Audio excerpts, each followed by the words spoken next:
Hello, everybody, and welcome back to Still Unbelievable. I'm one of your hosts, David Johnson. I'm joined by the other guy. Hello, I'm the other guy, folks. This is Andrew Knight, and welcome back to Still Unbelievable. And today's subject is, can science explain everything? And the participants in the original conversation were Peter Atkins and John Lennox. And we just want to dive right in. So, Yes, first of all, we do. There's the question, can science explain everything? Andrew, can science explain everything? According to Peter Atkins, the answer is yes. But it's a qualified yes, and we'll get into this because it may be that science can only explain everything where our brains are large enough to comprehend the things that are being explained.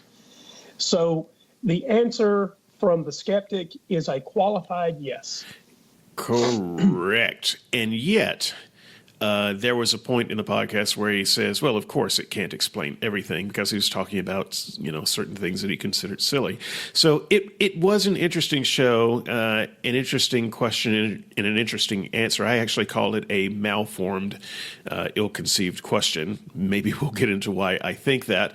But I think the things that to look out for when you're contemplating this question are key words: science, explain, and everything. That's three of the four words in the question. Can science explain everything? So I just wanted to make a couple of observations up front. I think that one of the reasons that Christians and skeptics end up giving such different answers to this question are because we look at these words and we think that we're saying the same things, and we're really not. So, for instance, science seems to mean different things to different people listening. When I hear Christians talk about science, I hear a lot of Christians talking about it with a sneer. Science, as if it's a cabal, a shadowy group. Science, those people, that thing, that cult known as science, as opposed to when skeptics talk about science, they're talking about a methodology for learning how the universe works. It's a mere methodology. It's not even a worldview. It's a way of doing it so that you don't let human biases get in the way. You try to remove as many of those as possible so that you can see the facts as plainly as possible. So I think that the first thing to look out for is the different ways that people use that word. Explain is another interesting word. Explanations. What is an explanation? I can give you an explanation of everything right now. Fairies did it. Now, you may not find that explanation satisfying, but that is an explanation, and I might find it satisfying. So what qualifies as an explanation? I think that's another thing that we have to look out for. What are Christians considering a qualified, good, satisfying explanation versus a skeptic? I think that we think of that in very different ways. And then everything. What is everything? Does every question that you can conceive of have an answer? Should it get an answer? Should it occupy space in our brains? Should there be a CERN experiment with a Large Hadron Collider to come up with every conceivable question that a 6-year-old can ask? So what does a Christian consider everything? I think a lot of skeptics look at some of the Christian questions and say that's not a legitimate question. And Christians tend to look at questions that skeptics think are not legitimate and say, no, that is a legitimate question. And maybe you can't find the answer with a Large Hadron Collider, but that just means there's another realm, another way for answering that question. So just by way of introduction, we need to look at all of the keywords in this title when this question is asked. And then we can begin to tease out some of the challenges that Christians and atheists have when they talk about this discussion. With that, I'm going to turn it over to Andrew, and we'll get directly into observations from the podcast. And just a word of warning: this was a long podcast on Unbelievable, and we've got a lot to say about it. So there was really no time to pull out audio clips for all the things that we want to talk about. And so we're just going to substitute audio clips with timestamps, and then you can go back in the show and run the time back to the points that we talk about if you want to hear them again. So with that, Andrew, take it away. Okay, so at 7:50 of the show, Justin Brierley asks the first question of our guests. He asks whether there's something about ourselves or our place in the universe that requires different kinds of explanations. And it seemed to me that Peter Atkins missed a golden opportunity right here to go back to the fundamental question, can science explain everything? And point out that in some sense, this is an assault on science, somewhat like what you were just talking about a moment ago, because if we just rephrased the question, can reason explain everything? Understanding that our pursuit of science is our pursuit of reason about the natural world, right away we have a very different conversation, right? Because we all sort of intuitively grasp reason as a concept better than some of us grasp science as a concept. Science is the pursuit of reason. And so it seemed to me that when Justin asked this first question, Peter missed the golden opportunity to say, when we're talking about science, we are talking about reason. And when you ask the question, can reason explain everything? Your answer should be yes. Because if your answer is no, what you're claiming is that whatever the opposite of reason is, has explanatory value. And I think almost all of us would say that doesn't make any kind of sense. Well, I agree, and I've got some notes about this later in the program, so I'm gonna save my comment on that for a later note. So Peter does go on at 8:25 of the program to say that science shows the explanatory value that we expect of the universe. All of the ancient traditional ideas of religion, Peter Atkins contends, can be discarded as a result of our pursuit of science. So, David, what did you think of that statement in light of the broader conversation with John? I'm sorry. Would you repeat that? I was Yeah, sure. trying to suppress a cough. I wasn't. My ears were full of the cough I was trying to suppress. So Peter says at 8:25 that what science has done for us is allow us to discard all of the fundamental ideas that are derived from the ancient religions of the past. Science is that thing that has allowed us to shake off the shackles of the ideas derived from ancient religions. Right. So let me just say up front, I like most of what Peter Atkins had to say. He tracked a lot with what I was thinking during the podcast. This is one of those areas where I would say yes and no to. So rationally speaking, it seems like that should be true. But if you just look at the way things are, obviously science has not cast off or dismissed the answers provided by religion, because people still seek and cling to the answers provided by religion. And so I think that we have to recognize that. And I would also say, once again, I'll talk about this a little bit later, but there are other realms besides religion that one might look to, and that people look to this day. So it's not just a dichotomy between science and religion. There's other stuff too, and they are all in play. Now we can argue about which is the most valid of informational realms, but to say that we have been able to cast off those other realms is a bit premature, because as a society, human society, we simply haven't done it yet. So Peter thinks that we can, and Lennox says, John Lennox says at 9:45 that in fact, while Christians have a faith, atheists have faith too. And in our run-up in preparation for this show, we talked a little bit about the idea of faith.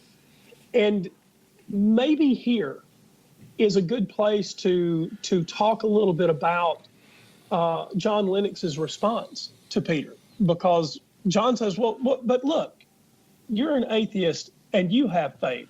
I'm a Christian and I have faith. We all have faith. And I think that most skeptics would disagree with what John's point appears to be.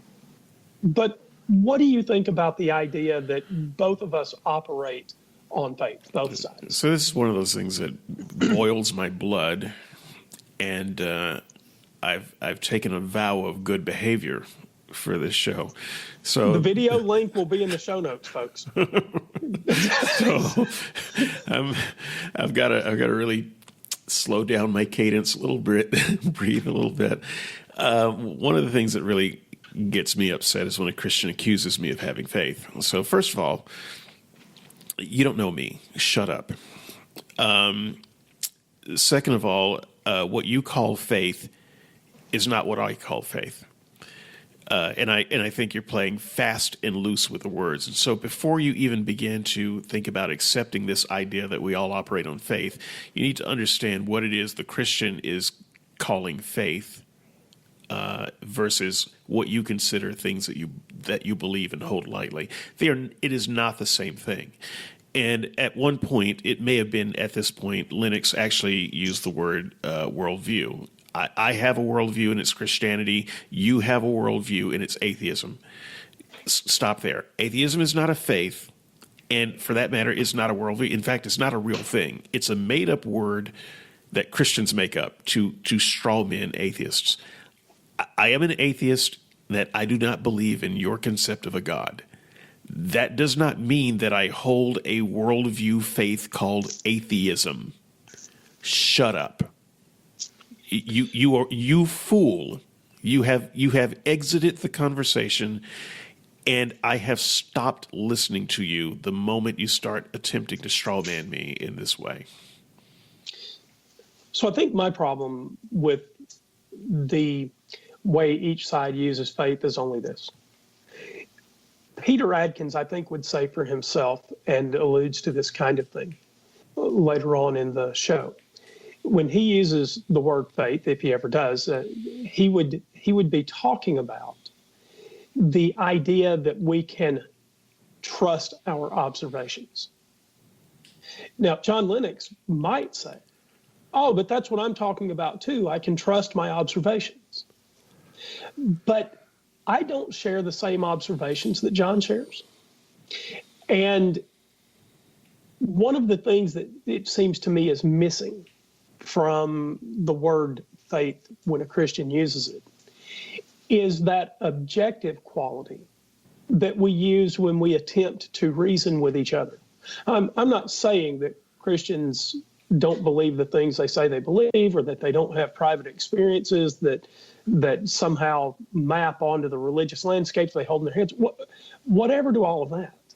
What I am saying is that if you tell me you have faith in something, and that something is something you want me to share, then the evidence that you have to have for that thing is an evidence that we could probably describe as scientific evidence, because that is the kind of evidence that we can objectively share.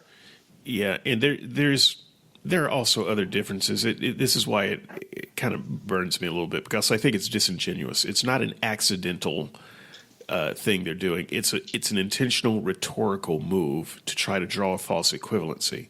So if a scientist were to say, I have faith in, let's say they wouldn't even say I have faith. So let's get that out of the way. That is not a word that most people use in everyday language for everyday things. A scientist might say, I believe, or I have confidence that my equipment is calibrated correctly. I calibrated it myself. I checked it twice. I've looked at the specifications to see how the equipment should operate. So I believe that it is calibrated correctly. That is not a faith statement. as Christians talk about faith. The Christian says, I have faith in Jesus. And so what they are doing is expressing confidence in a person or system of thought, a systematic set of ideas. And what they want to do is create a false equivalent between things that we believe are true on a day-to-day basis and their systematic buy-in to Jesus and Christian ideas. It is not the same thing. It is not the same word, not the same concept, and you should not accept that false equivalency. I think I'll just have to go with Peter Atkins here. So shortly after the 11-minute mark, Peter observes that science is a system of observations, and that those observations are interlocked in such a way that they create a web of support for each other. Later in the show, he talks about chemistry and how chemistry is, as you drill down into chemical processes, you encounter physics, right? And so science is not just a disconnected system of ideas, a body of unrelated facts. Science is the process by which some ideas are confirmed by other ideas. And it is, in fact, that supporting web that Peter says gives science its greatest value and its greatest ability to explain the world around us. And I think... Sorry. No, go ahead. Well, I was going to say one of the most valuable things about this scientific approach, I say this often, is that we can be wrong.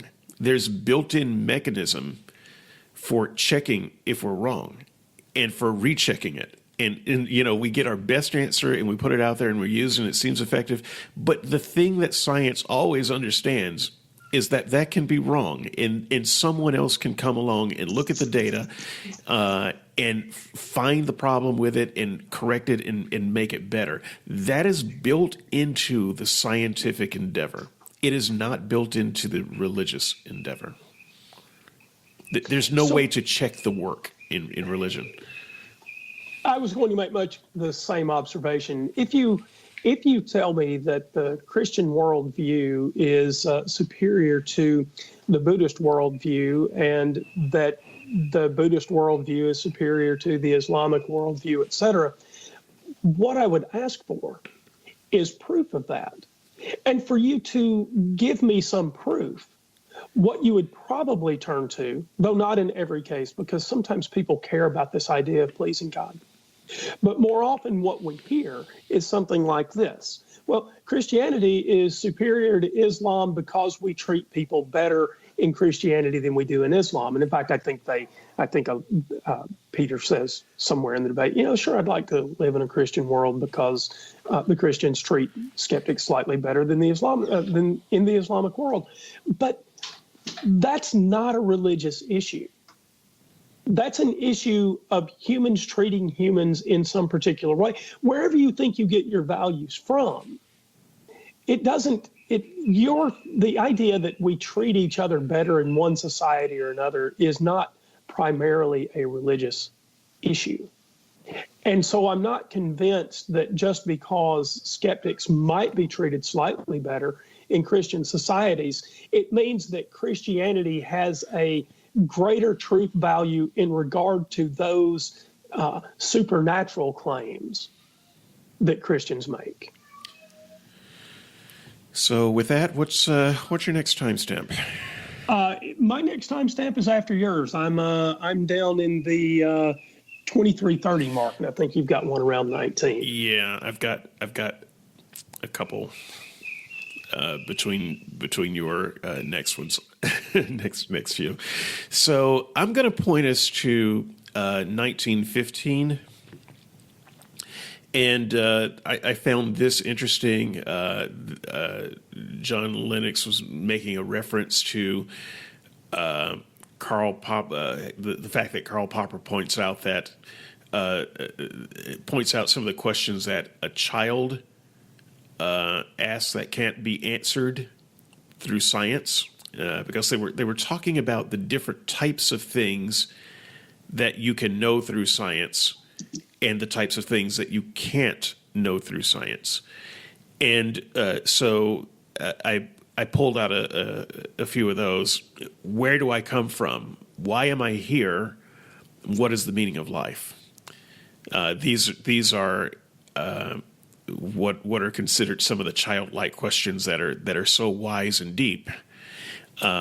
Science can't answer them. Well, let me just say right off, I agree. Science can't answer these questions.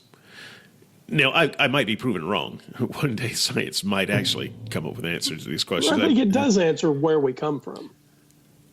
I think Lennox was wrong there. Yeah, so science might answer how we got here, but the assumption to the question of where we come from has nothing to do with how we got here. It has to do with, but what about before that?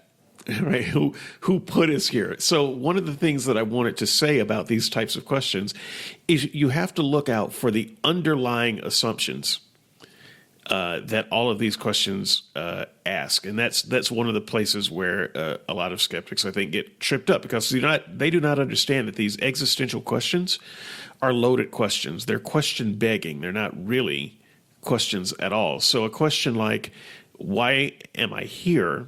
assumes that there is a reason why you're here. Now, the question may be better formed if you ask, "Is there a reason why we're here?" But you assume that. Kind of like the question, have you stopped beating your wife? Where do I come from assumes that there was a place where you were before here. What is the meaning of life? Assumes that there is a meaning to life. We skip the obvious first question is there a meaning to life? We assume that, and we say, what is the meaning of life? And so there's some underlying assumptions in these questions. I just read from my notes just a second. I'm gonna combine a couple of comments here.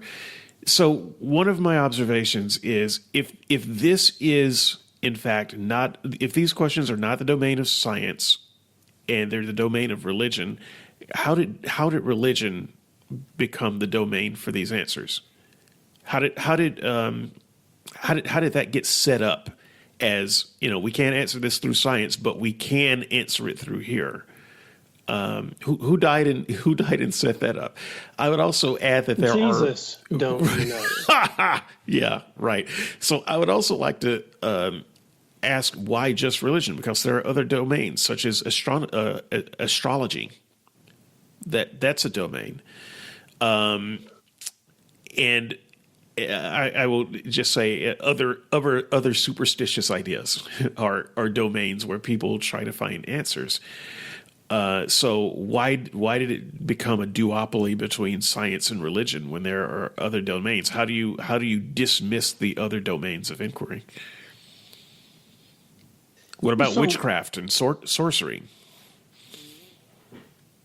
So what about witchcraft and sorcery? I think what we have here from John is special pleading on behalf of Christianity. John is convinced that Christianity is locked into the gears of history, that God created the universe, that God can slide in new events into the fabric of history, and he doesn't see those as miraculous. Never mind that they're described as miraculous, right? John Lennox sees God as the kind of tinkerer who answers all of these questions. And it seems to me that it's nothing but magic once you're willing to do away with the observable and to do away with the testable. Once you're willing to say, I don't need an actual explanation. All I need is the word power. God raised Jesus by a tremendous act of power. And the moment you're willing to believe that, you will believe, as far as I can tell, any crazy claim that someone can offer. So I could say the same thing, to prove that this idea of power is not a particularly good idea, that God did something with miraculous power. To prove that it's not a particularly good idea, we can take a really mundane example. If I were to say to you, David, that the moon orbits the Earth due to tremendous power, surely you would look at me slightly askance and say that I have not actually explained anything. If I tell you that the sun lights the day side of the Earth by tremendous power, you wouldn't know any more about how the moon orbits the Earth or about how the sun lights the day side of the Earth than you did before I spoke. Yep. So I have nothing pithy to add to that. So don't be fooled. If you think Jesus was raised by power, and that's a big issue in the first part of this debate, if you think that's how it was done, you are no closer to an explanation than you were before someone handed you that idea. And in fact, Peter Atkins is probably right, because Peter Atkins' contention is that every appeal to God is an appeal to intellectual laziness. So I just want to point out in timestamp 2120, to go along with that this is one of the first references where John Lennox tries to carve out the difference between Christianity and other nonsense religions and superstitions.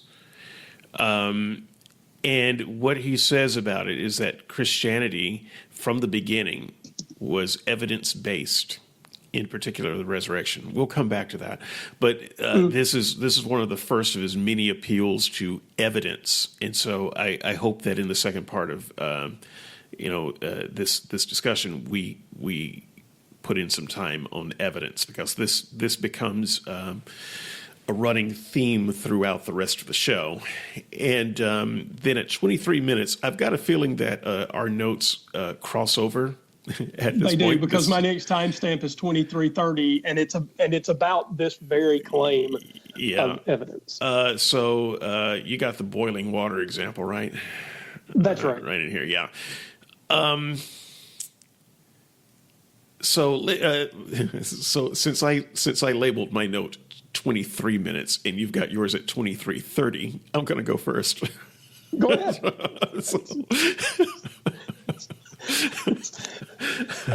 Look, after you're done, I'll correct you. It's fine. This is how you win this context, people. You look at the timestamp and then you back it up 30 minutes, and so 30 seconds, and then you're good. You're first. Look, I've got a timestamp prior to the Big Bang. No, so go ahead. So we're at 23, and John Lennox is talking about potential kinds of explanations with this boiling water example. Yeah, so the boiling water example, John Lennox gives this as an example. Someone asks, why does water boil? And he says you can answer that by saying that the molecules are moving really fast, and give a scientific explanation, or you can answer it by saying, I wanted some tea. And so these are two different answers that are complementary and not at all contradictory. But I would say that these answers are not complementary. They're not both legitimate answers, because the person asking that question is asking a particular question. So you might provide both answers if you refuse to figure out what the person is trying to say. If your spouse comes into a room and says, "Look, there's the tea kettle's boiling on the tea. I don't remember putting it up there," and maybe she's concerned that it's been left boiling all night. Why is water boiling in the kitchen? She is asking specifically, why, the motivation behind putting the water on the boil. Giving a scientific answer of boiling water is not, in fact, the correct answer in that scenario. By the same token, if you're taking a college exam or a high school exam or wherever they might ask this question, and they say, why does water boil? They are not looking for you to include some snarky remark about you being thirsty for tea. So first of all, both of these answers are not correct. They are only both correct if you fail to understand the question. And so I think in Lennox's effort to carve out two different domains of answers, he ends up using a pretty bad example. I've got a little bit more on this, but I'll let you take it away. Well, all I can do here is sort of echo agreement. I don't actually see a sense in which water boils due to the desire for tea. The opposite is true. We do take the actions to cause water to boil because we want tea. But there is no sense in which I can say, I want tea, and magically the things in my kitchen organize themselves so that water will boil. So, you put water in the tea kettle, which we actually have. And you put that on an eye, and you turn on the stove, and you wait for the water to boil. But those actions that include heat and water molecules and expansion and friction and all that sort of thing, that is what causes water to boil. My desire for tea never boils water, ever. And so I actually can't quite give John Lennox as much credit as you did. He wants tea, so he takes some actions that in the end are responsible for water boiling. But his want of tea does not cause water to boil, ever. I will remind you that you are the one who enjoined me to give philosophical charity to John Lennox. I am doing my best here. Okay, I'm working here, and I applaud you for your philosophical charity. I just have a moment where I am in sort of violent agreement that John has attempted to carve out this idea of multiple meanings to the universe. And I don't actually see them as complementary in as complementary a fashion as John explains. So I just want to point out, this was the other reason I pull this timestamp out is because this is a place where John explains something very important. So I do encourage people to go back to about 23 and listen for the next minute or two after that, because he really explains one of those presuppositions. Remember, I said earlier, these Christian existential questions have built-in presuppositions, and he brings one out very specifically here. He says something to the effect that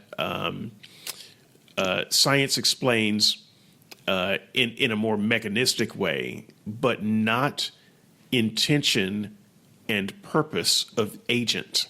These are the words that he used. And he goes on to say that science cannot explain the agency of a being. And so the underlying presumption is that for every question, there is an answer about mechanism and an answer about agency. So when you go back to the purpose of why are we here, and you said, well, that's can be a legitimate question. Well, sure, if you're talking about mechanism, yes, but John Lennox has this presupposition of yes, but there's also agency behind why we're here, and that's what science can't answer. So that's really what they're talking about. I said it was question begging because they have a built-in assumption in their question. And so John Lennox pretty much acknowledges that during this part of the podcast, that all of his questions assume some kind of agency. And that's where science doesn't do any good. Well, it might be that when Peter Atkins talks about the fact that some of these nonsense questions exist, like ascribing some sort of ultimate meaning to the universe or some sort of ultimate purpose, which they get into later, it might be that one of the ways that we can check ourselves is by rephrasing our why questions as how questions. So I actually contend, and we talked a little bit about this in the show, that almost all why questions can be rephrased as how questions. In fact, I said that they're almost perfect synonyms, why and how. And so when you say, why am I here? If you rephrase that question to yourself as, how am I here? Or as, what got me here, right? You are more likely to be instructing yourself to ask an answerable question. And if you say, why am I here? And you are looking for hidden motive. Well, first of all, if the motive is hidden, you're never going to find it. So if you are looking for a hidden motive and then you ascribe it to God, you don't have a hidden motive. Right, but that is what happens with this question before it even gets out of a person's mouth. These are the underlying presuppositions that you're fighting with when you're trying to answer the question. So you really have to unravel the question and get underneath all the presuppositions before you can even begin to make a pass at it. And once we recognize the suppositions that are foundational to the questions, I think that we will be able to recognize what Peter Atkins calls a stupid question. It's just a stupid question in that this is an unanswerable question. You have already kind of answered your own question once you recognize all of the subtext that they've packed in it. Now, I don't know what your next timestamp is. Mine is at 25, and then I've got one at 33, but the one at 25 is really short. So go with 25. Let me shoot that one out there. That's where Lennox says, in case the audience hasn't picked up on this, all of my timestamps have to do with things that Lennox said that I found interesting. So even though I'm a bit of a fan of Atkins, I did not pick out any of his sayings here. So 25, science cannot forbid a resurrection. This is so Lennox says this in discussion with Atkins. I got that same note, actually. It's that petulant. It's again one of those places when I'm having a discussion on a discussion board and someone says, "Well, you can't prove it didn't happen." I'm done. The discussion is a little bit over at that point. Just one more quick note. By that logic, science cannot forbid anything. You can't say that science forbids universe creating pixies or unicorns or anything like that. So I think that Lennox is using a point that is not logically well formed, and it's just a little bit petulant. I don't understand what made him say it, and I'm just going to leave it out there. If you go with that logic, let's just throw science out of the window at all, because it actually is not set up to forbid imaginary things. So I think Atkins went after this pretty properly. He said, science is the thing science is the thing that investigates why things happen. Science is not a forbidder of things. Science is an explainer of things. But I'll go a step further. And at risk of doing something incredibly dangerous, I am just going to contradict John Lennox. I think science can forbid certain things because science is the pursuit of reason. And so let's talk about what some of those categories of things are that science and reason can forbid, in the sense that our universe simply doesn't allow for them. Two things that have separate identities are not the same thing. We have a law of identity. We have a law of non-contradiction. If I were to tell someone that you and I were the same person, that would be an obvious contradiction. And so at the risk of seeming to trivialize what I'm not trivializing what he said. Reason is the forbidder of things. Yeah, so this is one of those. In fact, I think this was part of the discussion. They were talking about miracles, and I don't have any particular note on the miracle part of the conversation. I didn't find it all that interesting. But they were suggesting, they were kind of agreeing that science gives you the regularity of the universe. So you can see what regularly happens. What's supposed to happen in a given situation, because we can detect regularity. And John Lennox was saying, but that doesn't mean that something irregular can't happen. So God set up the system, and He can reach in and tinker with the system. So science can't prove, just because you prove that this is the regularity of the system, doesn't mean that God can't reach in and do something else. He goes on with that to say that we need these irregularities, like the resurrection, to demonstrate the regular. To which I say, back guano. Yeah, I don't. Total nonsense. Yeah. I do not need a resurrection to know that every life comes with two things, a beginning and an end. And if you think tinkering with the fabric of the universe is going to make me better understand that every life comes with a beginning and an end, I just tell you that you do not understand things the way I do. Yeah. So, if I may open a can of worms, this is one of those. The exception. I just handed you an open can. Come on, man. You got to finish this can before you open another one. Oh no, we've got lots of worms. So, this is one of those exceptions that proves the rule type arguments, which we have argued about. So, which is why I call it a can of worms. Very little we haven't argued about. Yeah, no. So, this is one of the things that I would pull out as why that phrase is kind of nonsense. So, charitably speaking, I think I understand the idea behind it, but to suggest that you have to have an exception to the rule before you understand the rule is kind of silly, in my opinion. It's a non-starter, and I would say that if we're talking about an actual rule, there can't be any exceptions to it because it's a rule. And if there are exceptions to it, it's not really a rule anymore. So,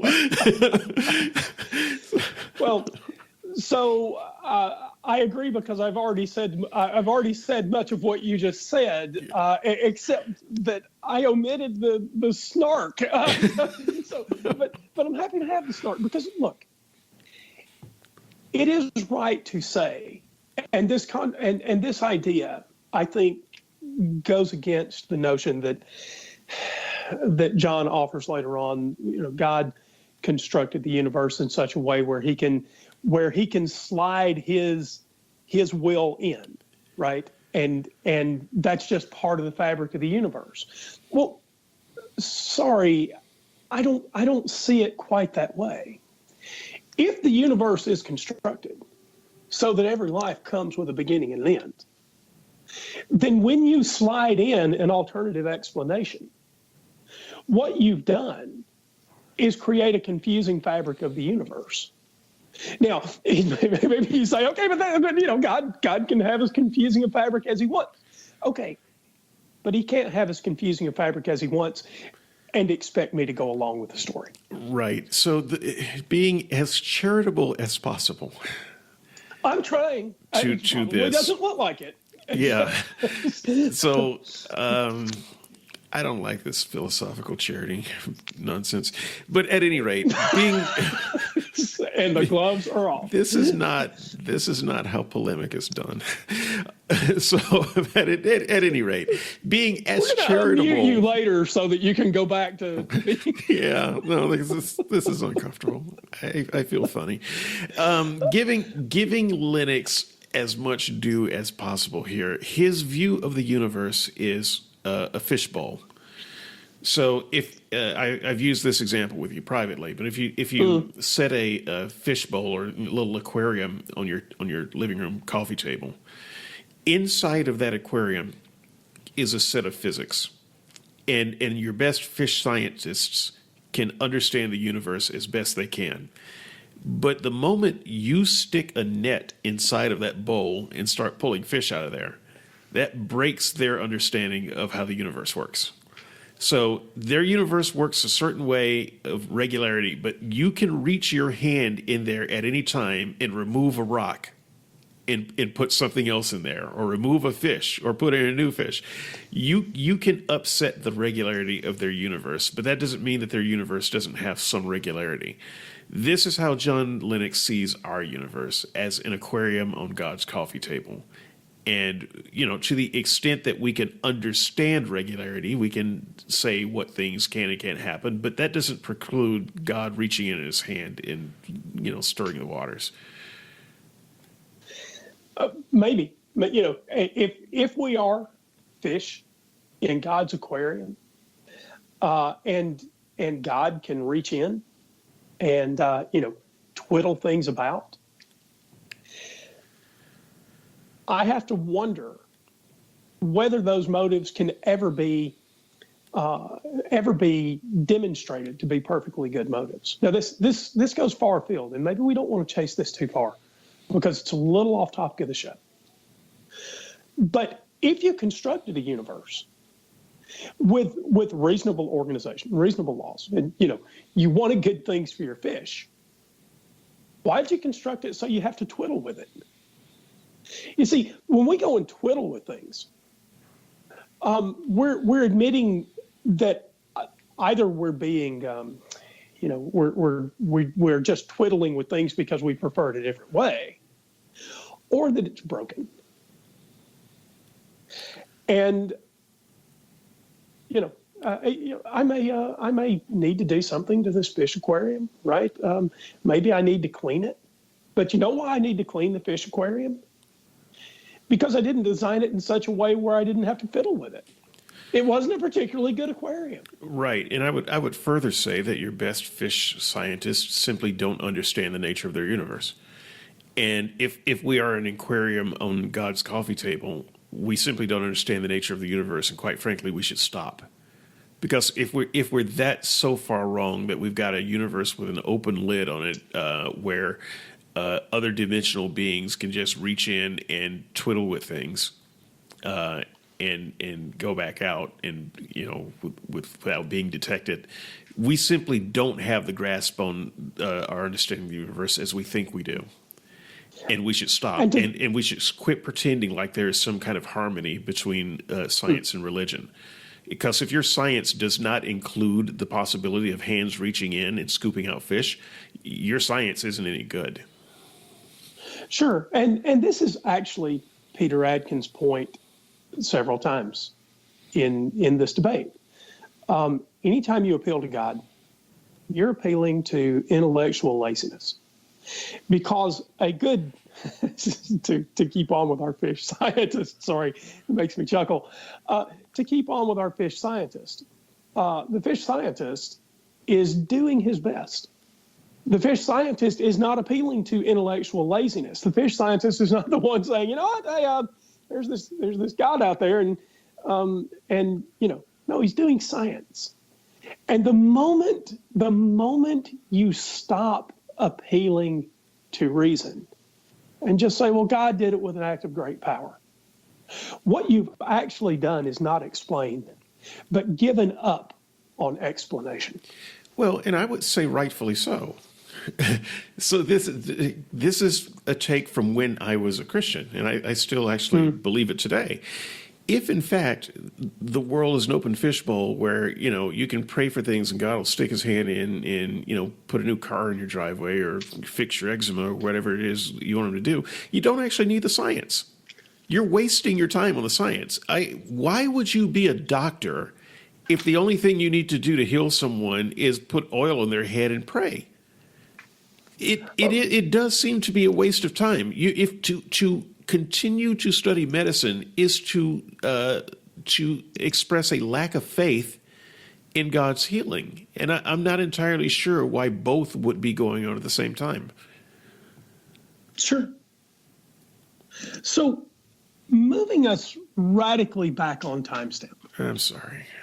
No, look, we could chase this all day long, but I'm going to throw us all the way down to 3410. Stop.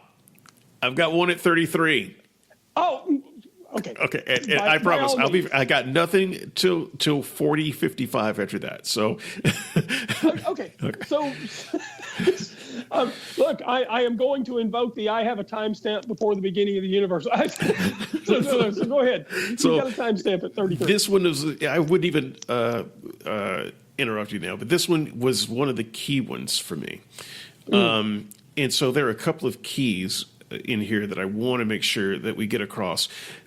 Several times, Peter Atkins presses Lennox for the evidence, because Lennox would say things like, "Oh, there's plenty of evidence for that," and Atkins would say, "No, there's not. There's not an ounce of evidence for any of it." But Lennox would just dig in deeper. Yes, there is. And so a couple of times Lennox opens his mouth to actually give the evidence, and so with different timestamps, I want to make sure that we include that. That's what happens at 3410. Okay, so this is the first response where Justin says to John Lennox, okay, wait a minute, Peter, let me sum you up.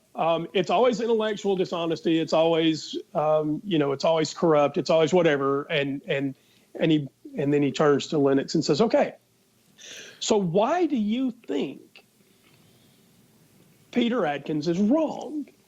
Right? Why? And let me just get the exact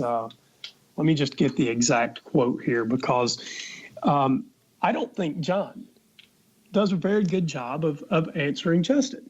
So Justin says, looking for the stamp here, why is it that you think science can be done? Why is it not corrupt? In response to Peter Atkins at 33. And John Lennox makes the statement, because my brain has access to the world outside. Now, I agree with John Lennox here. I think science can be done because my brain has some access to the world around it. Right? That's why I think I see and feel and taste and smell and contemplate. But I don't think my brain does this separately from the world around it. My brain understands the world around it because it's part of the world around it. And the dualist perspective, and in fact, John Lennox's perspective, is that we do science because God, and then you insert some God mechanism, right? So I think John's misguided here. So I would say that as far as brain having access to the world outside, I just disagree with that statement entirely. Your brain does not have access to anything but your nervous system. That's what your brain has access to. It has access to the world outside to the extent that your sensory inputs can sample the world outside, and to no more extent than that. So if you have no sensory input, your brain doesn't have any kind of mystical access to anything outside of it. Your brain bone is connected to your nervous system bone. That's the end of that story. Well, John goes on here because he says that he sometimes asks his atheist friends what they do science with. And then he says that he has spotted them sometimes about to say mind, but they realize that that's going to be politically incorrect. And then they say, I do it with my brain. Right. But the funny thing is that in relating that missive to Peter Atkins, right before that, he talks about his brain having access. Okay, they said there would be no math and no spelling. So, so we'll let the audience decide whether I spelled it correctly, because we know I'm not a particularly good speller. But this is a funny sort of juxtaposition that John sticks himself in. He's being critical of the idea of our brains doing things by saying, I spotted them being politically correct. But right before that, even he admits that it's his brain. Okay, so I want to go to the point at 33 minutes, though, that actually precedes that, because it's a really important point. So I'm just going to have to bulldog it on through, because we can't have the discussion without bringing up Bible here. This was one of the first references to the Bible in the conversation. So John's first answer actually started with a reference to Genesis. And that happened right around 33 minutes. And he talks about how God told Adam to name the animals. And this was, in Lennox paid this story off by saying, and this is God telling humans to do science. So a couple of things here. I named my dog. I don't think I was doing science at the time, though. So, I know your dog's name. You weren't doing science. Well, but it did come from a science fiction show. So I possibly science. Depends. My dog's name is Cisco, by the way. Can you figure out the show, audience? Can you? Anyway, I'll just let you live with that. Cisco. First name Benjamin. Sorry. No, we're not giving more clues. Anyway,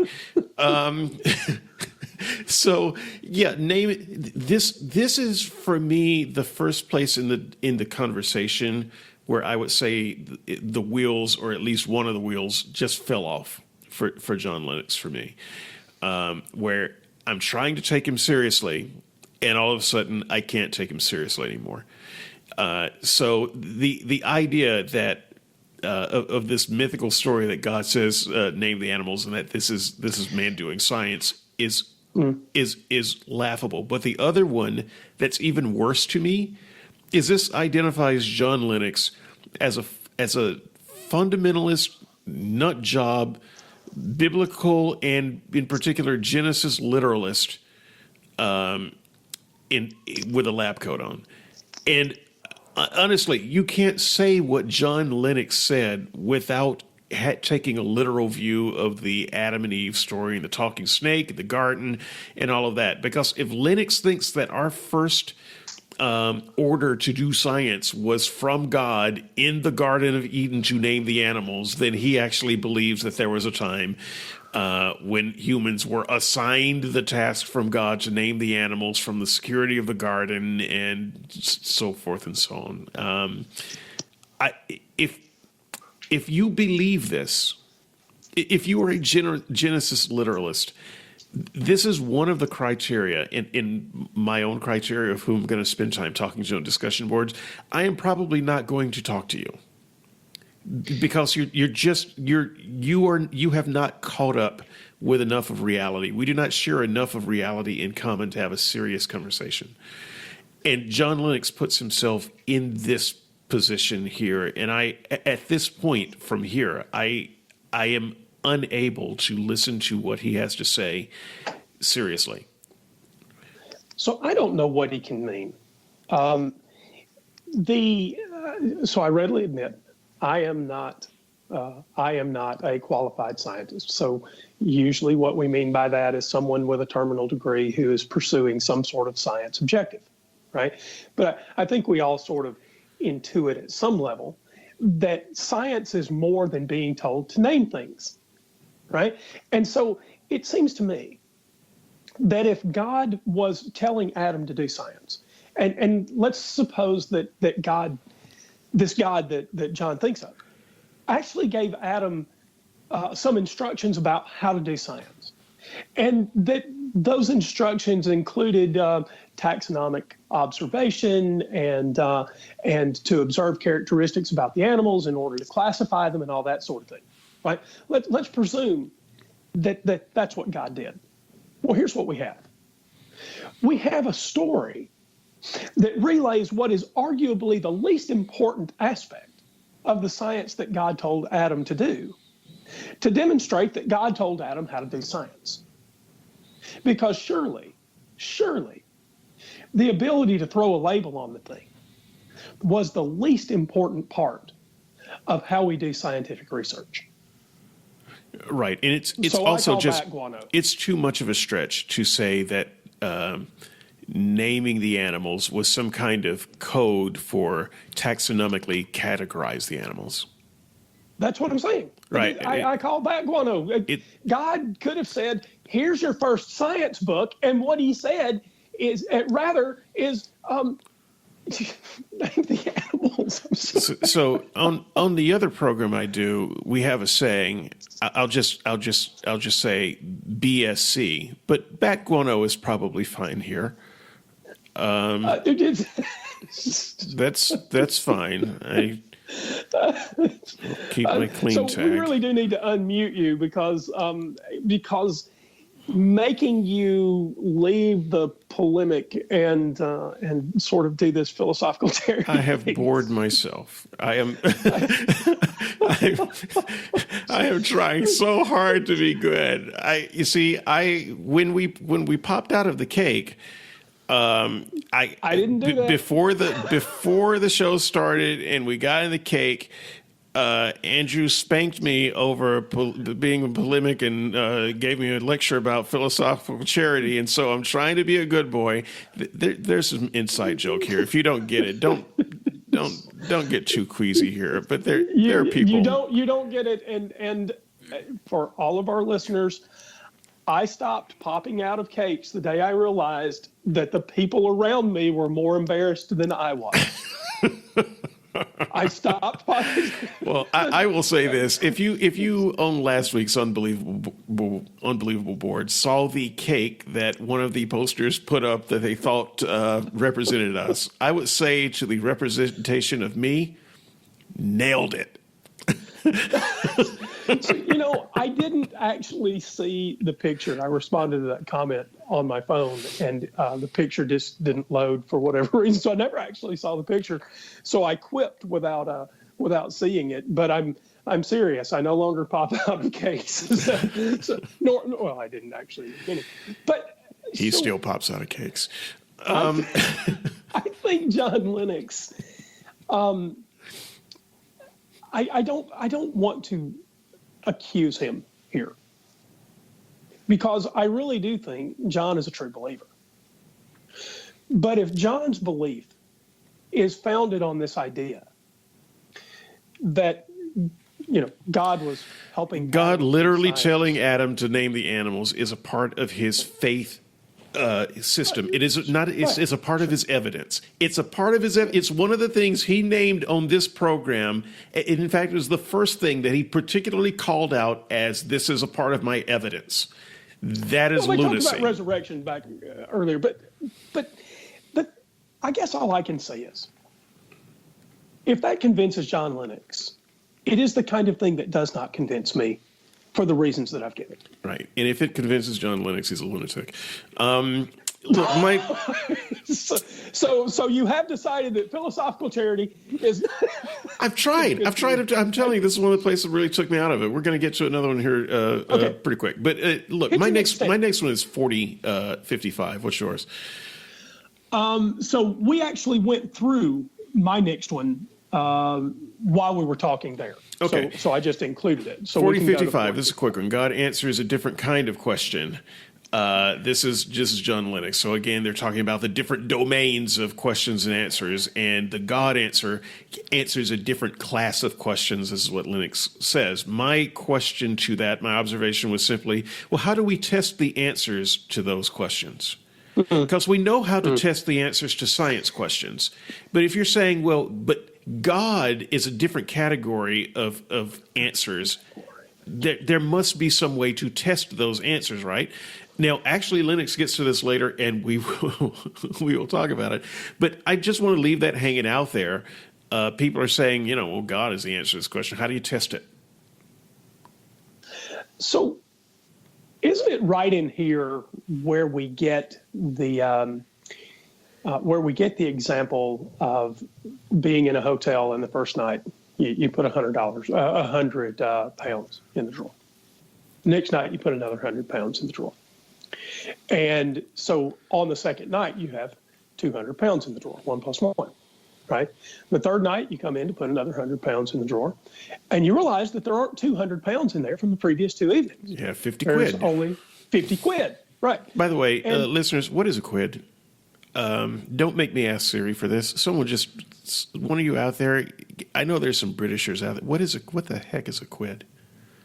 I have no idea. I presume it's like a buck, right? It's but I don't know. Well, no, because a pound is like a buck because you got 200 of those. So, I mean, Well, no, a pound is like $1. It's the official currency. And I think a quid is like a nickname for a pound in the same way that a buck is a nickname for $1. okay. I think you're full of it. Anyone who actually knows the answers, please write in and let us know.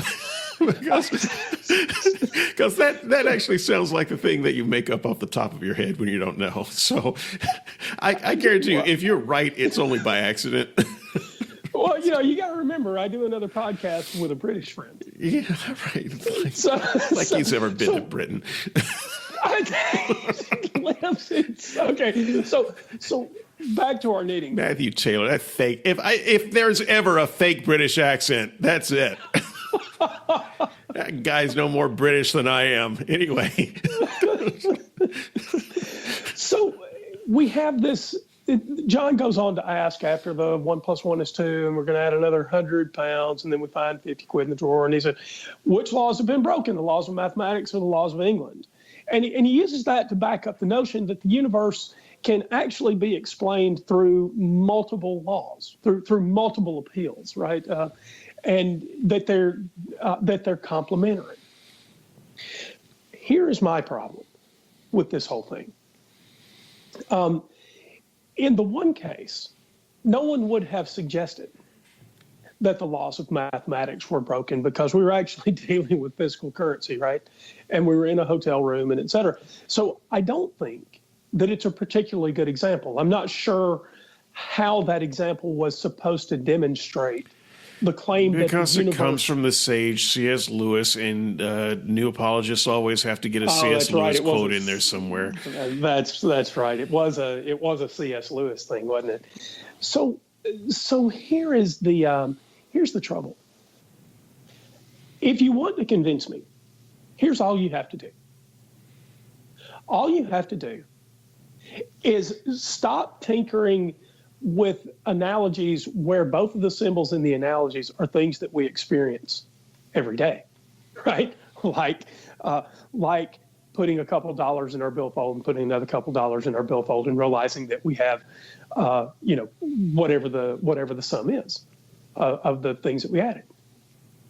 And the other symbol, which is somebody that can steal from us. Rather than tinkering with those ideas, which are things that we all know and observe, just bring me a spiritual experience. Don't try to analogize me into faith. Don't try to tell me that witnessing a resurrection is as good as explaining a resurrection. Don't try to con me with great power. We can stop this conversation right here. I'll turn off the mic. And the next time I come on, I'll be on Skeptics and Seekers playing Dale's role. If you just bring me the spiritual experience and stop trying to con me, we can be done right now. Andrew, why do you persecute me? Never mind. That was because me. I belong in a padded room. Sorry. Because as Peter Atkins said, there's no evidence for a God. For the record, that wasn't God, people. That was me. That was just me. Oh no! Now I don't be believe. fooled. I've heard a voice in my ear. That wasn't real. It wasn't real experience. But I'm serious about this. We can stop playing games with analogies. John can stop trying to con his listeners. He can stop trying to con the skeptics. You just reproduce a spiritual experience for me that equals the claims that you make. Let's be fair what those claims are. That I can live forever. That there's a God who is the master of the universe. That he has a right and the capacity to draw a straight line between the good and the evil, that he maintains an internal torture chamber or he doesn't. I don't care what the answers are. But we can stop these debates if you stop the analogies and make the evidence equal the claims. So let's talk evidence a little bit. My next few timestamps are in a very close grouping.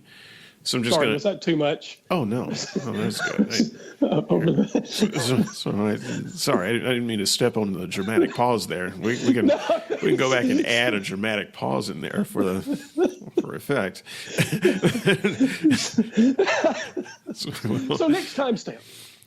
Okay, so I'm going to go from 49 minutes to 51 minutes and 10 seconds. In fact, to 53 minutes. I'm just going to go with a very close grouping here because it's all about the same stuff. Yep. And my next stamp is actually the first question in the Q&A. So you've got them all the way down to 101. Yeah. Okay. Yep. That's correct. There was probably a break there. So here we go. 49 minutes. John Lennox gives his next piece of evidence. Remember, he's saying the whole time that there's evidence for his faith. It's an evidence-based faith. So his next piece of evidence, if you're taking notes, the rise of Christianity itself. Now yeah, I know, right? So let me just acknowledge right here. The rise of Christianity is an extraordinary story.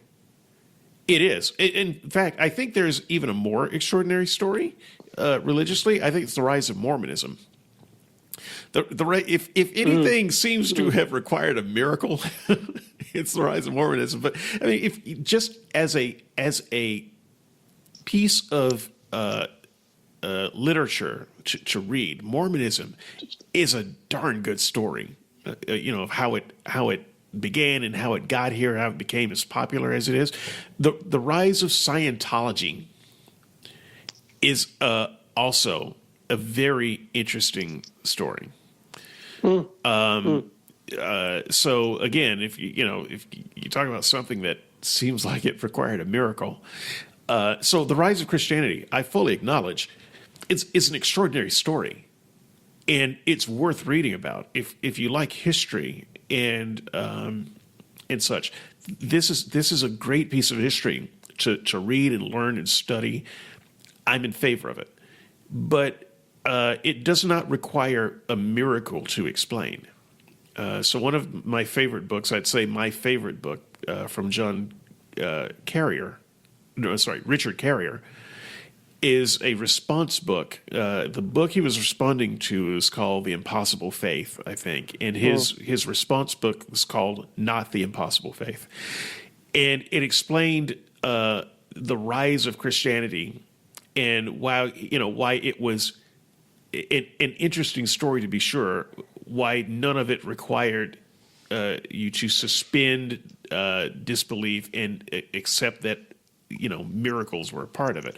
But for John Lennox, the very rise of Christianity is evidence that there was miracles, that it had God behind it, and that it was true. And I just say that it's part of the cumulative case. Part of the cumulative case, right? So this is just a part of his reasoning process and a part of what he calls evidence. So again, if you're one of those people who are asking John Lennox to supply your evidence, this is the kind of evidence that he supplies. 49 minutes, 30 seconds. So just 30 seconds later, as I say, the same conversation, John talks about his rock. His rock is that he's looking for a meta-narrative that has explanatory power and is big enough for him to live for and live in. Well, okay, so like I said, you can explain anything with anything. I can create a narrative that has explanatory power. But he's also looking for an emotionally satisfying story. And this is another thing that you just have to be aware of when Christians talk about their story as a part of their evidence. It is something that is emotionally satisfying for them. And it is one of the big differences between the Christian story and other stories. They don't find other stories as emotionally satisfying. And so Lennox identifies that he's looking for something that is emotionally satisfying, that he can live for and live in. And that's a part of why he's attracted to Christianity. Just a couple more here, and I'll hand it back over because I know that you got something to say about these. Let me set up the big one, though. This is another one of those places where, for me, the wheels came off. Probably the main place where the wheels came off. Christianity is testable, John says. So, once again, insisting that it's evidence-based. It's testable. John believes that the testimonies of changed lives are a part of the evidence of the testability of Christianity. You might remember when he gives this anecdote where he's speaking somewhere and a man stands up in the room and he says, "Look at me!" And John tells this story, and the man talks about how his life has changed. This was evidence for Lennox, and he goes on to call out a few other things like cures from addiction, and the mending of broken relationships. These are the things that Lennox counts as evidence. Right after that, 5350, right after that, before 5350 in the 52 minutes, Peter Atkins responds to that, and he rightfully responds, but what about all of the places where Christianity didn't work, where it damaged instead of healed? And Lennox says at 5350 thereabouts, he begins to imply that Christianity, if it in fact brought discomfort instead of comfort, that would be evidence against it. Now, he didn't finish making that statement because he was interrupted at the time, but that was part of what he was saying. And what I wanted to do was stop John. I wanted to step into the studio there and say, but John, you are counting the hits and ignoring the misses. Because for every example you can say where some Christian got clean from addiction, I can give you 1,000-fold examples of Christians that could not get clean from addiction. And when you're talking about examples of Christians with who've mended broken relationships, I can give you 1,000-fold example of where Christians didn't mend broken relationships. And I can further give you scripture that talks about Jesus promising that there would be tension in families, that he would bring a sword between mother and father, and you would so always forth. have the poor. That you would always have the afflicted. So I do not understand from a theological perspective where John believes that you feeling happy and fulfilled and your relationships being broken and your addictions being healed, that's somehow a promise of God. I don't see that there necessarily, but even if you get there, you have to then open your eyes and accept the fact that people who are Christians, lifelong Christians, suffer with these things, with broken relationships and addictions. And if that's not counter example to the God claim, then I don't understand what John Lennox is looking at. I don't understand it. The wheels are off of his argument. You cannot test Christianity in that way. And if he considers that a test, then Christianity has failed the test. So it seems to me that in the world's three great monotheist religions, this argument that John offers applies to all three. We're actually, in some sense, talking about the same God, the Abrahamic God, the Christian God, the Islamic God, right? And so by John's argument, where, but look what Christianity did. So the example that you were talking about, John said that he was delivering a lecture at Harvard. A young Chinese student stood up and said, "Look at me." And John said, "Okay, why should we look at you?" And there's sort of a chuckle around the auditorium. And this guy says, "6 months ago, you gave a lecture at Penn State, and I was there, and my life was in shambles, and you said something, and it made me read the New Testament. Now I'm a different person. Here's all I have to say. When I stopped reading the New Testament, I became a different person, and my life became better." And this story that John relays about Christianity happens in Islam. It happens in Judaism. And so if you're going to count the hits, you at least have to credit that the other two great monotheist faiths can make the same claim. They have their roots in history, something John says about Christianity. We're talking about the creator of the universe. But I think it goes further than that. Because it's not as if we don't see conversion stories in Buddhism, conversion stories in New Age spirituality. And we see conversion stories from people who just say, you know what? One day I got tired of being the horrible person that I was. I took stock of my past. I looked at my history. I saw that I was hurting the people around me. And I realized that it was the wrong thing to do. By the way, folks, those are humanist conversion stories. It happen every day. And so, yes, John is counting only the hits when the misses that he's not counting are hits for other faiths and other traditions. And I don't understand it either. Yeah, I'm especially put off by the fact that, once again, when he's asked to produce hard evidence, this is what he produces. This is what he's calling evidence. And so when you're talking to Christians, they talk about evidence for their faith. This is the kind of stuff they're talking about. Right. You've got the next timestamp. Go for it. Okay. So that takes us down. There's a little bit of wrap up toward the end of the show, and to be honest, I just ignored most of it because the first question, and I'm getting to my notes now. The first question in the Q&A was one that I thought was worth talking about. So Justin reads a question from the audience. What evidence would it take for each of you to adopt the other person's position? Oh, my goodness. That's the first question from the audience. And this is Justin's standard fare. Justin really likes this question. I know.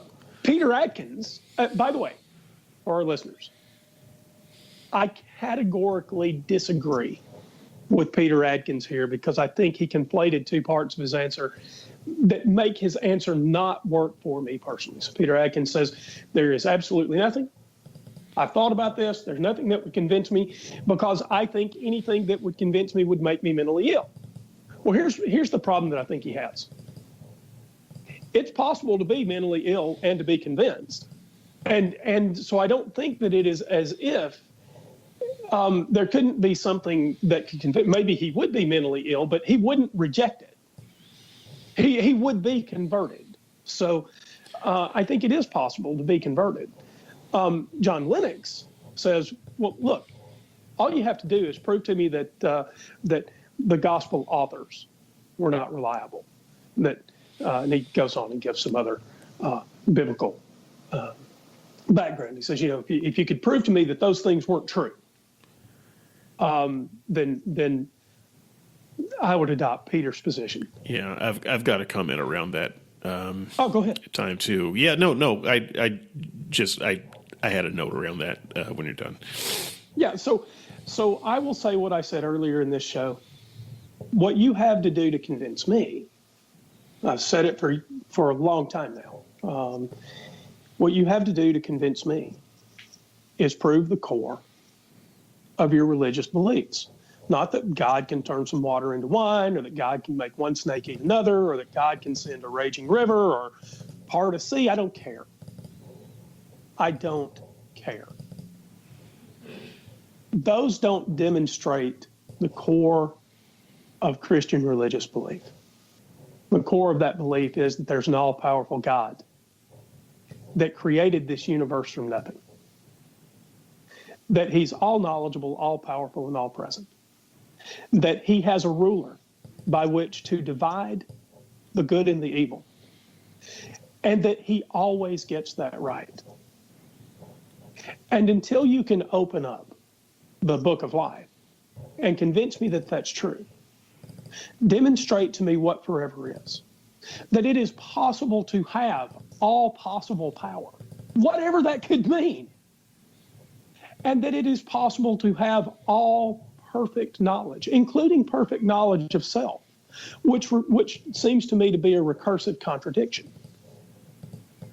Then what you have done is leave me unconvinced. I don't know how you feel about that, Dave.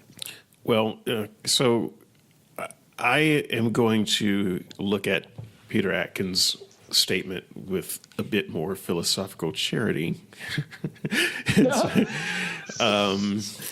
And so I am going to agree with the spirit of what he said. And I think the spirit of what he said was, if I am convinced by some piece of evidence, then it is more likely that I am mentally ill than that some miracle has happened.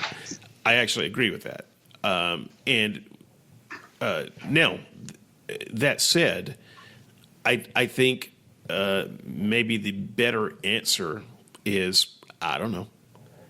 I do not know I literally can't imagine, for me personally, I can't imagine what would convince me.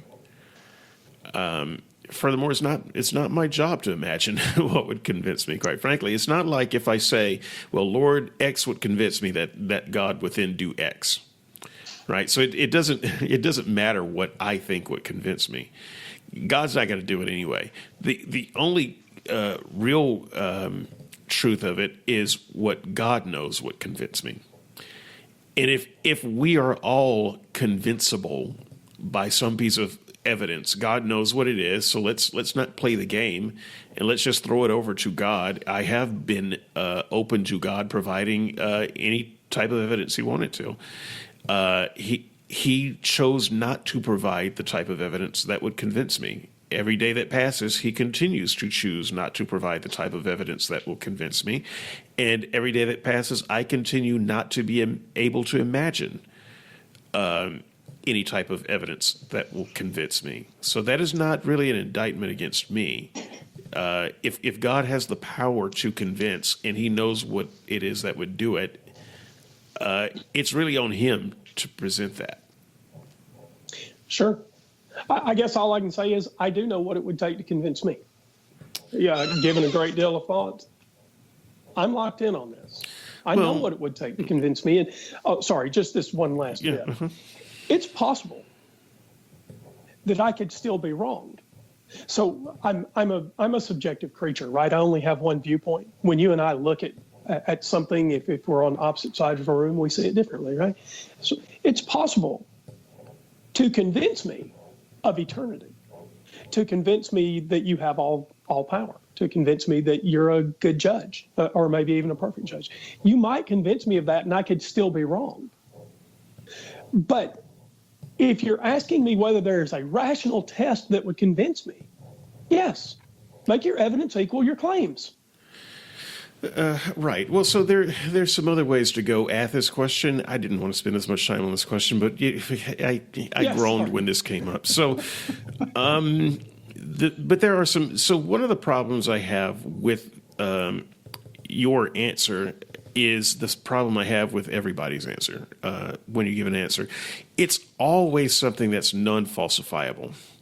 So it becomes kind of an unanswer. And I don't believe that that's what you were trying to do here, is to create an unfalsifiable answer. But any answer that you give on either side is going to inevitably be unfalsifiable. So you give a scenario where, open the books, show me that you're a just God. Well, that can't happen. So we know that that's not going to happen. And so that's just another way of saying... It's not unfalsifiable because I made it unfalsifiable. Well, I understand that, but we know that it's not going to happen. It's not falsifiable because what you're saying is you're waiting on God to do a miracle to prove the miracle. Yeah, well, look, I am just fighting the story that's been offered to me. I get that, but once again, this is one of my problems with the question. So when Christians answer the question, their answer is always unfalsifiable too. Show me the desiccated body of Jesus. Well, you know what? There is none. It's 2,000 years old, and we don't have any original DNA anyway. So, that's what I was going to say. Look, I'll show it to you. Right. I mean, Jesus' DNA, and then we can start looking. Show me the body is one of those answers where they just as well say nothing can convince me. They're pretending like they're giving an answer, but they're not giving me an answer. Show me. The tomb in the body in it. No one knows where the tomb is, or even whether there was one. So, I mean, when you say something like that, what you're really saying is nothing could convince me. You're just saying in a way that makes it sound like you're giving an answer, but you're giving something that's completely ridiculous and unfalsifiable. So it's not an answer, and that's the end result of this question every time it's asked on Unbelievable. Well, so. My problem with that is this. I'm not asking for the unfalsifiable. The question is actually worded, what would it take for you to adopt the other position? Now, what convinces me might not convince you, but my answer is in fact falsifiable. Were there a God who opened up the book of life and said, here's how I do my judgment, and I disagreed that he was right, it would be falsified. It is actually falsifiable. It is falsifiable in the same way that every claim is falsifiable. That is, we looked at the evidence together and we came to different conclusions. Because this is about what would convince me. If you could not take me and show me what forever was, then it's falsified. If you did not have perfect self-knowledge, which I said a minute ago strikes me as a recursive issue. Yeah. Well, how do you even prove that? How do you demonstrate that? That's not my look. It is not my job to prove. That is what I've said. I don't know how you would prove those things, and it is proving those things, the heart of the Christian claim. It is you having to, the editorial Christian right? It is their job to prove those center things. I don't know how they prove it. But as you said, it would be God's job to get that done. Now, you said you didn't know what would convince you, but God did. And so God could do it. I'm simply saying I do know what it would take to convince me.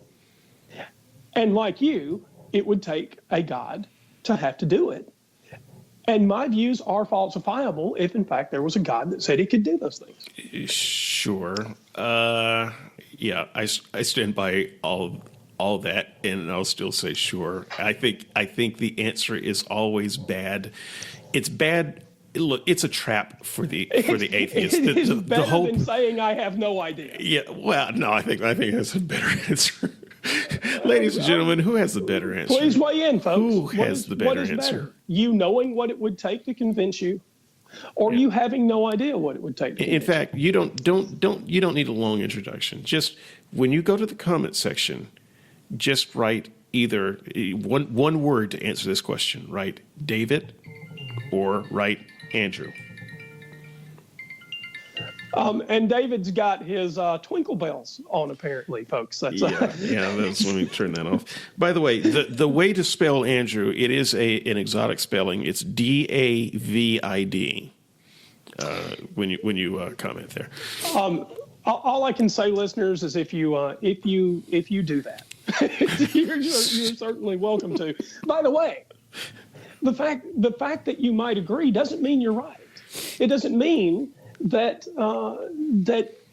you have somehow proven your point by saying you can't be convinced. It means you're right. Anyway, so you're never right when you hold an unfalsifiable position. On that we can agree. This is You're always never right this is when you hold an always unfalsifiable the position. problem with this question, and it's always worse on the Christian side because their position is always it is a dishonest position because they're presenting it as if it were falsifiable. But when you analyze what it is they say, it is never falsifiable. And so the atheist ends up looking bad because they tend to be a little bit more honest about it. And, and they might say, look, I don't know what would do it. Probably nothing. That's actually a more honest answer than cooking up a non-falsifiable answer and presenting it as if it were legitimate. Show me the dead body of Jesus. Shut up. So that's kind of how I feel about that. So this notion that raising someone from the dead is somehow convincing that there's an all-powerful God that made the universe is the problem that Christians accuse atheists of having. But if it's something that happened inside the universe, it doesn't prove, you haven't, a celestial teapot can't be the creator of the universe because it's inside the universe, right? So if that is in fact the case, then raising a Jesus from the dead who was in the universe doesn't actually demonstrate a God who created the universe. So let me go backward a little in time to one of my timestamps. I've got 2 left. I've got 3 left. I've got one quick one though, back from 1 hour and 2 minutes and 50 seconds. Mm-hmm. And this is where John Lennox just makes a wild statement, and we move on as if he didn't say anything. And I think at this point, we've gotten so used to or so fatigued by the wild statements that he's made that there was just no energy to chase it. What he says is, God is spirit, and the fundamental stuff of the universe is mind and spirit. Oh, my God. This is what he said, almost a quote. God is spirit. Yep. The fundamental stuff of the universe is mind and spirit, as opposed to matter. He's saying, so it's not matter, it's mind and spirit. Well, first of all, are you talking as a scientist here, or just as a theologist, or as an idealist? What specialty are you speaking from when you make such a broad and sweeping statement like this, that the fundamental stuff of the universe is mind and spirit? Stuff that we can't even verify exists anyway. For Lennox, this is the foundation of everything. Well, so this comes out of the broader context of them talking about the universe coming from nothing.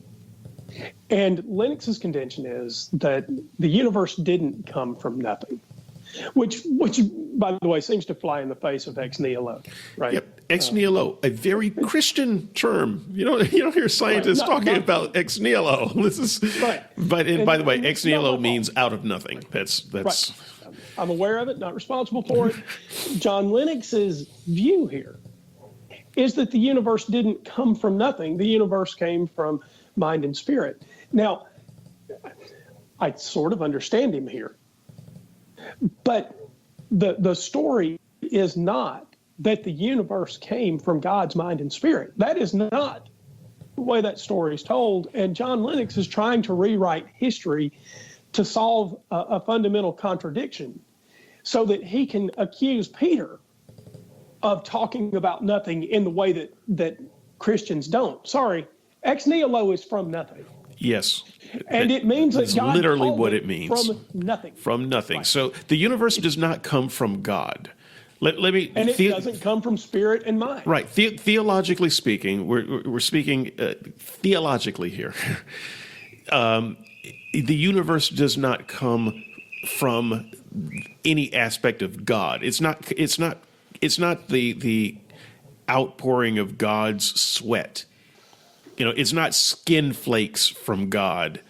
It's not a part of God's non-physical body. In other words, we might say, if we're the only ones in the universe and we create a universe and we take a piece of our hair and we toss it into the great darkness, to and the that hair, flame, right. that hair becomes the universe. That's not how God created the universe. It's not a part of Himself in that sense. That's a type of pantheism. That is not the Christian claim at all. The Christian claim is that God existed as an independent entity, and He drew the universe from something wholly other. From a nothingness, He created something. And so the only difference in saying God created the universe out of nothing and the universe popped out of nothing is to put a God in the process. But the mechanism is still coming from nothing. That's still the mechanism. And by the way, said for a long time, said over on AAAA pretty recently, great power, even infinite power, I don't necessarily concede, means that you can do impossible things. Right? So maybe some people have the intuition that with infinite power, you can do things that are otherwise impossible. I don't necessarily concede that. I don't know what it would look like to have infinite power. I don't know what that means. And so I don't actually have an intuition that means that you could do something that would seem impossible, like calling something from nothing. Well, because power is not an explanation. How does God speak a word? Let's say that God is mind, is pure mind, but not body. To speak is to do a physical thing. Minds don't speak.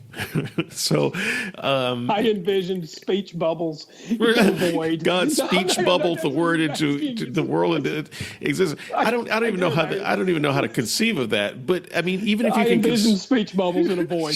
So if you conceive of that, how does a word turn into matter? I mean, think mechanistically for a moment. What is the process of that? I said light, and the words themselves became light. This is just hand waving. To say that God created it out of His mind is not to describe a mechanism. Yeah. So I don't know. I am completely unconvinced by the all power explanation, because all power doesn't get you to the ability to do things that are contradictory.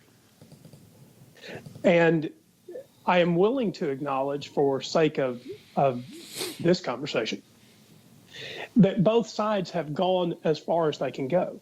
So Peter Atkins says this: yes, the latest research does seem to say that there's a beginning, though he was tentative because, maybe time is circular. And so am I, by the way.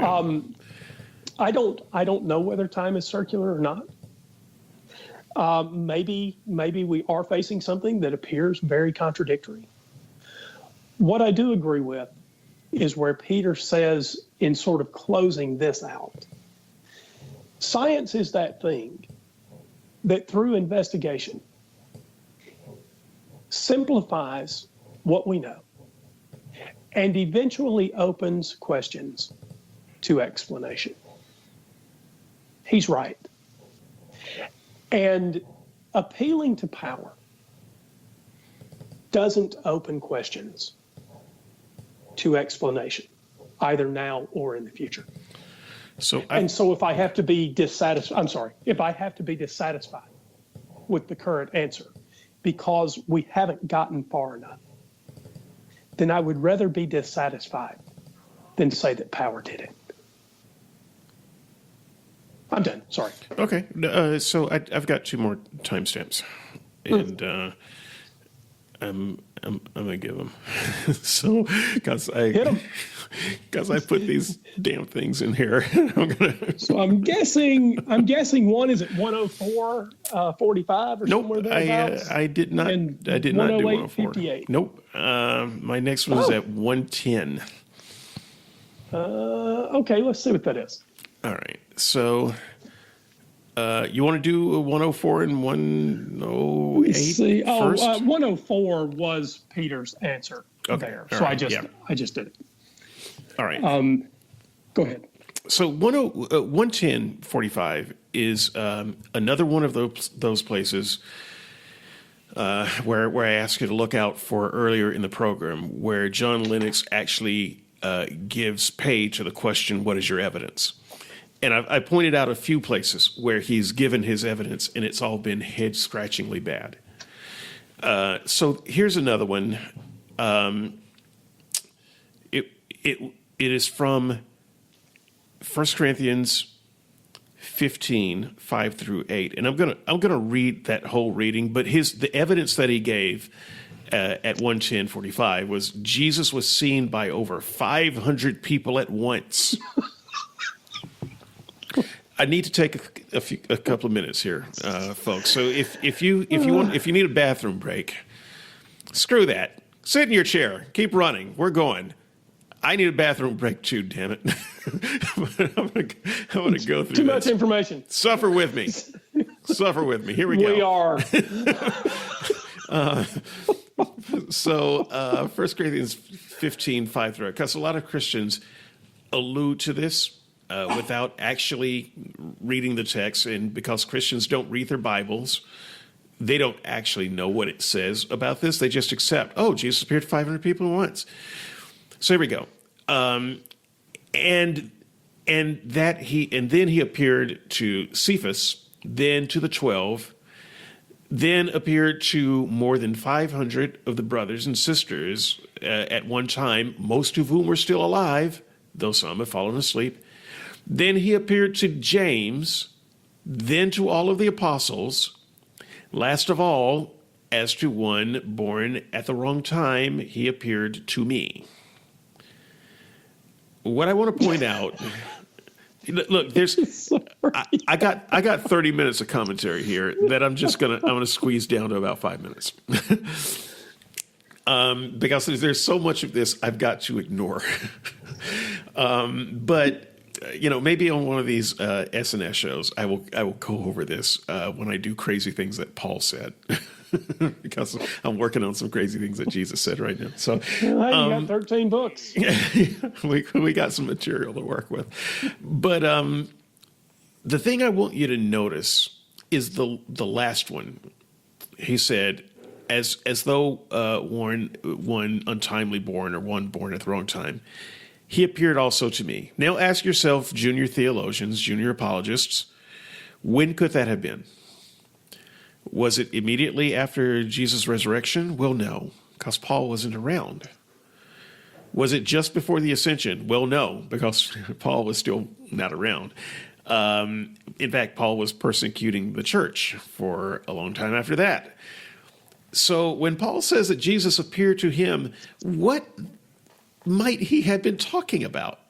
Because it wasn't during the time when Jesus was actually making the appearances. In fact, if you read the Gospels and you read all the appearance stories, there's no mention of him going and appearing to Paul. So when did this happen?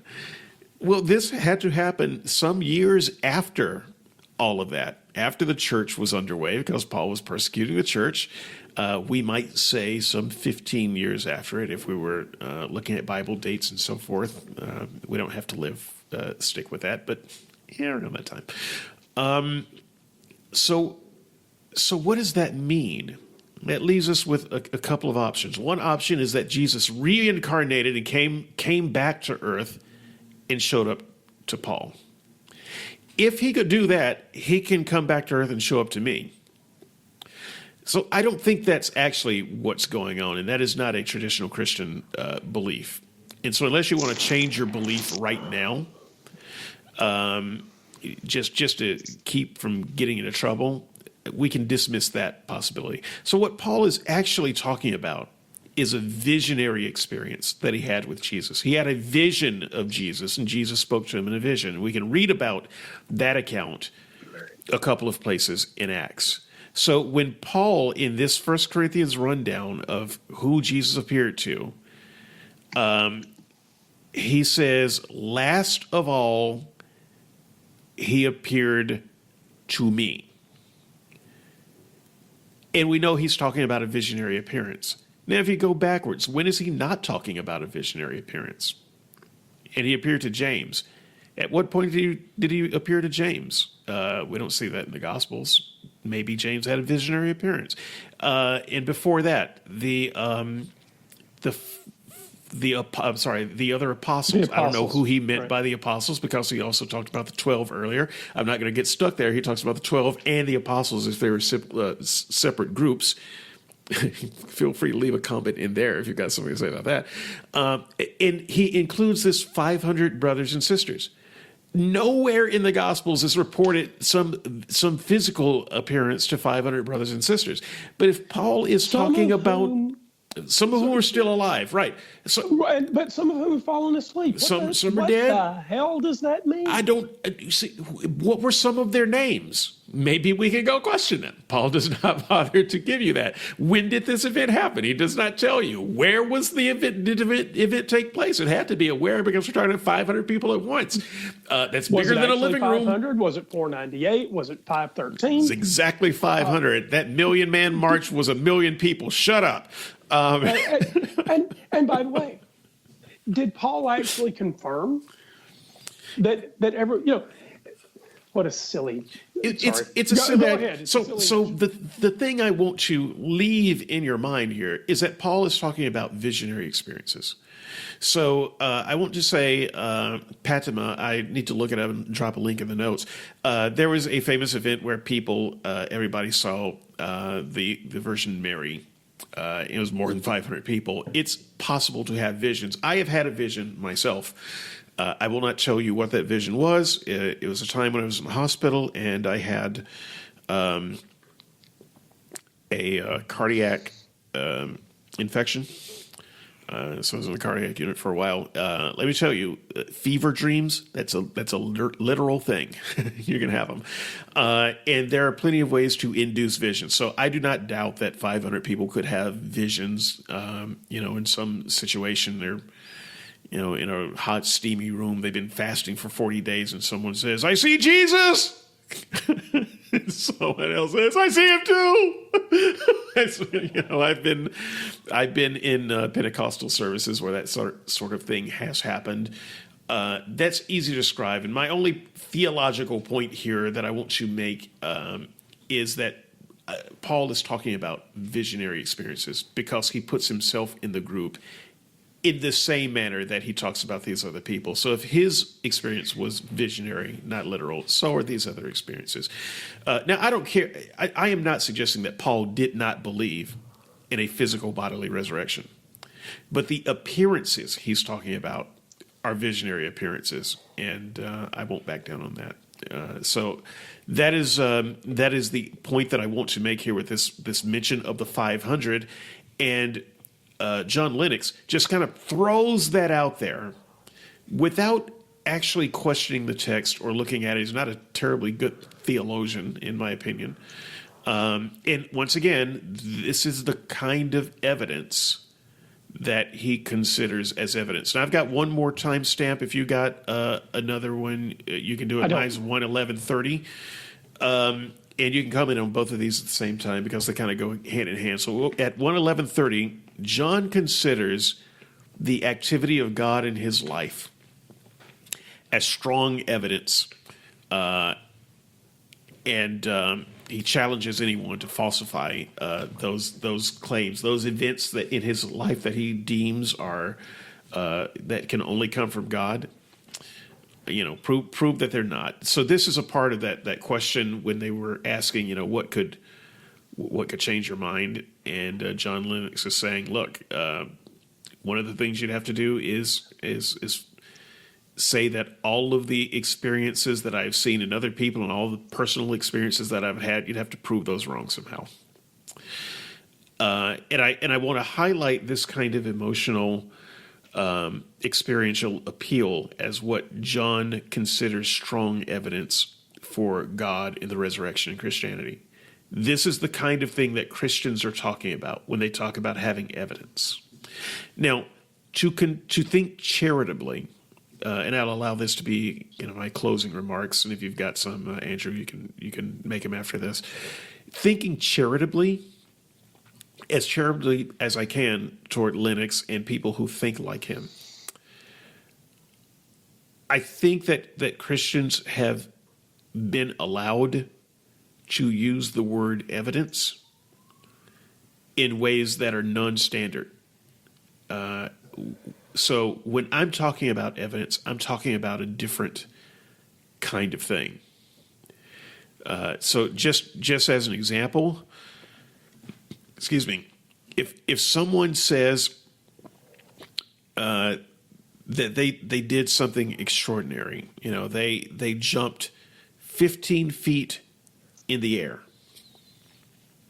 and I would think, wow, I don't know if that's impossible or not, but that seems very unlikely. And they say, but wait, I've got evidence, and their evidence is one of my best friends was standing there with me when I did it. And he wrote me a text message afterwards saying, cool, great jump. And then you show me the text message that says, great jump. And that's your evidence that you jumped 15 feet vertically in the air. That's not evidence. Okay. So, you might say, well, that's some type of evidence.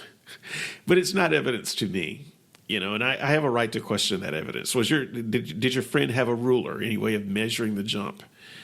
Well, no. And your friend did not mention the text message that you had jumped 15 feet. He just said, great jump. Okay. You had a friend there watching it. Did he have a video running on his phone so that he could capture it and put it on YouTube? Well, no. So I would consider your quote-unquote evidence lacking. Now, you consider that evidence. And it's not like there isn't evidence that wouldn't convince me. That's possible to gain, but you didn't provide any of that. And so from my perspective, you gave no evidence. And from your perspective, you gave good evidence. I think that that's how we have to listen to Christians when they talk about their evidence. And we have a right to push back. We have a right to differentiate between soft evidence and hard evidence. And I think that Christians confuse the two. They take anything that might be confirmatory and call it evidence and pretend that it's hard evidence. And so we end up talking at cross purposes.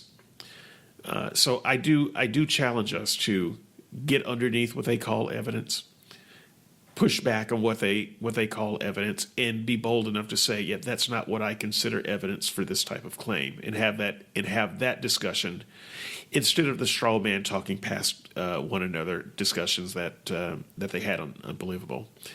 So I think I'll leave it there. Andrew, last words? Yeah. So I'll say it again. If you've got a God that you think is working in your life, I don't care if he healed you from cancer. I don't care if he gave you a pinky back. I don't care what you say he did. I don't care. You say he raised somebody. I don't care. None of that equals the actual claims that you want me to believe. The claims that you want me to believe is that your God has the right to judge me, that your God can determine my eternal outcome, and that he holds in his hands the keys to eternity, whatever that is. I don't care if you think he works in your life, because that has nothing to do with the central claims that you actually want me to believe. And until you can demonstrate those central claims, I do not care about the rest.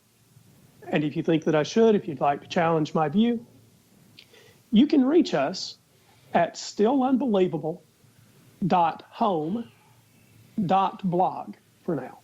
Soon we'll be moving back to Reason Press, but that is stillunbelievable.home.blog. Dave, I've enjoyed this one.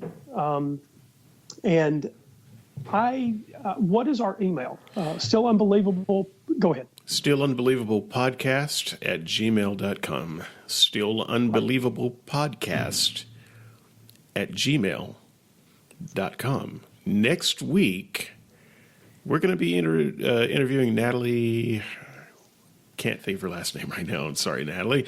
But she was on Unbelievable a few weeks ago, and they were talking about the Me Too, Church Too movement. She was one of the Christians, as both of these were Christians, if I recall. Or was this? That's correct. Yeah, both were Christians. She was defending the egalitarian view, and John was defending the complementarian view. Right, and for those who think that this show is only one-sided and that we are not looking for the Christian view, you are incorrect. And so we will be talking to a Christian. I will be specifically challenging that Christian on the Christian portion of her views.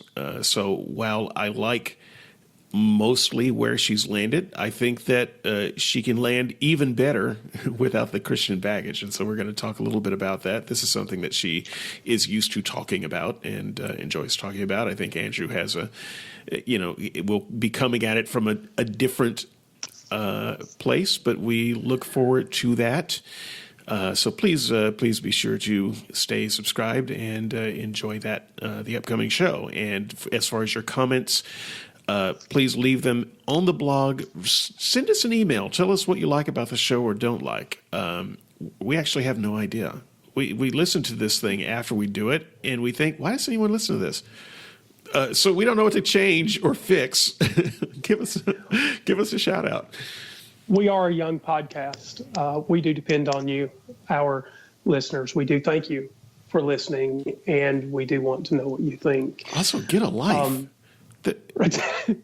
Stillunbelievable.home.blog is where they can find us for now. So I shouldn't tell them to get a life. Is that a bad thing? Well, I think you can tell them whatever you want, but I think our numbers will reflect. Why are you listening to this crap? Come on. Get outside. Walk your dog. Maybe that's what they're doing. Hey, listen to us while you're walking your dog. Okay. Dave, I did enjoy this. I'm looking forward to next week. Yes, I will come at this slightly differently.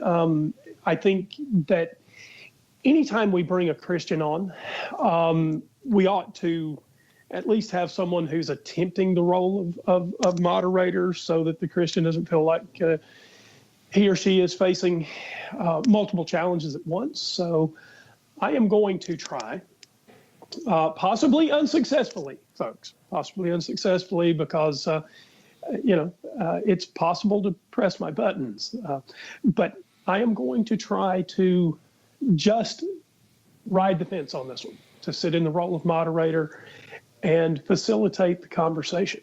So we'll talk with Natalie next week, and looking forward to that one too. Yeah, that's going to be a lot of fun. So until next time, stay subscribed. We'll talk to you later. Bye, everybody.